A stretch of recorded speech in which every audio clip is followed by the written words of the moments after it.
Good morning दोस्तों। देखिए ये हमारे पास सर्ट्स एंड इंडिसेस पे रिलेटेड क्वेश्चन है। क्या है?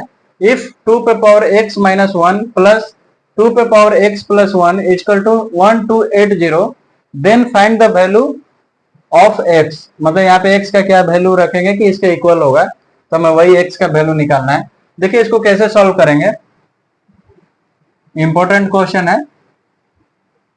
देखिए इसको जैसे यहाँ पे देखिए a पे पावर x प्लस वाई है, तो इसको ऐसे लिख सकते हैं a पे पावर x इंटू a पे पावर y। ठीक है, यानी कि ये हुआ 2 पे पावर 5 है तो 2 पे पावर 3 इंटू 2 पे पावर 2। समझे? ये ऐड हो जाता है, सेम बेस है तो इसको ऐसे लिख सकते हैं। तो वही चीज देखिए, तो 2 पे पावर x है इंटू 2 पे पावर -1। ठीक है, और देखिए प्लस, यानी कि बेस सेम है तो ये दोनों ऐड हो जाएगा, x-1 होगा।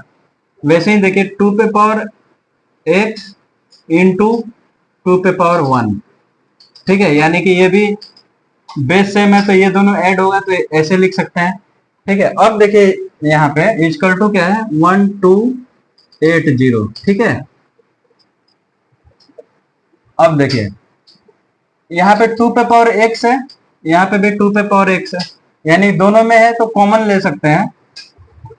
ठीक है, अब देखिए यहाँ पे क्या बचा, 2 पे पावर -1 सिर्फ, और यहाँ पे क्या बचा, 2 पे पावर 1। ठीक है, यहां तक मेरा सही है, इक्वल टू 1280। अब देखिए 2 पे पावर x, और ये समझिए, ये माइनस हटाने के लिए 1/2 पे पावर 1, जो भी चीज रहेगा सिर्फ माइनस हट जाएगा, सिर्फ 1 टोटल टर्म जो भी होगा लिख देंगे। यानी कि इसको ऐसे लिख सकते हैं, a पे पावर -m को कैसे लिख सकते हैं, 1/a पे पावर m, यानी कि सिर्फ माइनस हट जाएगा, 1 टोटल टर्म हो जाएगा, सिर्फ माइनस हट जाएगा। तो वही चीज हम लिखे हैं, प्लस 2 पे पावर 1।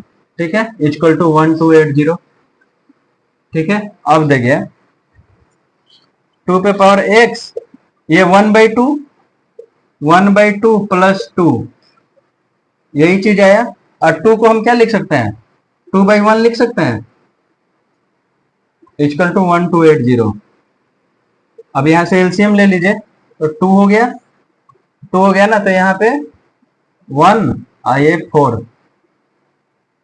ठीक है, ये मेरा 1 हो गया और ये मेरा 4 हो गया। ठीक है, और इंटू 2 पे पावर x रहेगा ही, इक्वल टू 1280। ठीक है, अब इससे हम आगे बढ़ते हैं, क्या होगा, तो ये हम मिटाते हैं।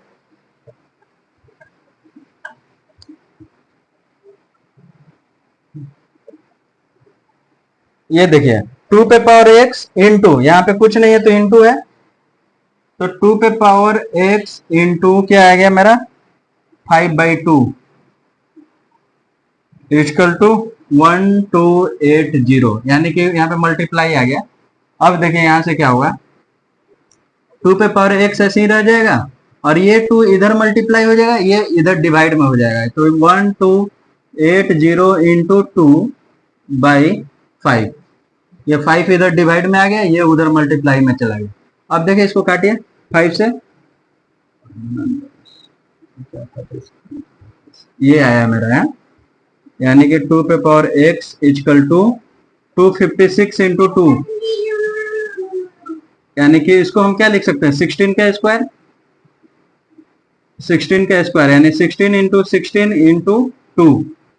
ठीक है, अब देखिए 16 को क्या लिख सकते, 2 पे पावर 4, 16 को लिख सकते हैं, इसको 2 पे पावर 4 इंटू इसको 2 पे पावर 1, कुछ नहीं है तो पावर 1, इक्वल टू 2 पे पावर x। ठीक है, और देखिए ये 2 पे पावर x हुआ, और ये देख बेस सेम है तो ये सारा ऐड हो जाएगा, बेस सेम है तो ये 4, इसको ऐसे लिख सकते हैं, 2 पे पावर 4 प्लस 4 प्लस 1, यानी कि 2 पे पावर x इक्वल टू 2 पे पावर 9। ठीक है, अब देखिए यहाँ पे बेस मेरा सेम है तो ये भी मेरा सेम होगा, यानी कि x इक्वल टू क्या आ जाएगा मेरा, हेंस x इक्वल टू मेरा 9 आंसर आ जाएगा। ठीक है, यही चीज हमें समझना था, इजी क्वेश्चन है। तो यहाँ पे ये चीज हमें ध्यान देना था, बेस को इसको अलग अलग लिखना था हमें, 2 पे पावर x इंटू 2 पे पावर -1, तो वही ऐड होके मेरा 2 पे पावर x -1 हो जाता। इसको भी हम ऐसे ही लिखे हैं। फिर दोनों में देखें क्या कॉमन है, कॉमन हम अलग कर लिए हैं। फिर देखिए, अब यहाँ पे पावर माइनस था, इसको हटाने के लिए 1/2 पे पावर 1 कर दिए। फिर और सब सेम है, ऐसे करते गए। फिर यहाँ पे देखिए 2 पे पावर x इंटू 5/2 आया, तो ये 2 उधर मल्टीप्लाई, ये डिवाइड में चला गया। ठीक है, अब 256 को हम क्या लिख सकते हैं, 16 इंटू 16 इंटू 2 था मेरा, और इसको 2 पे पावर 4, 2 पे पावर 4, ये 2 पे पावर 1 है। अब ये सारा ऐड हो जाएगा क्योंकि बेस सेम है, तो ये 9 आया था, यानी 2 पे पावर x इक्वल टू 2 पे पावर 9, यानी x इक्वल टू मेरा 9। बहुत ही अच्छा क्वेश्चन है। थैंक यू दोस्तों।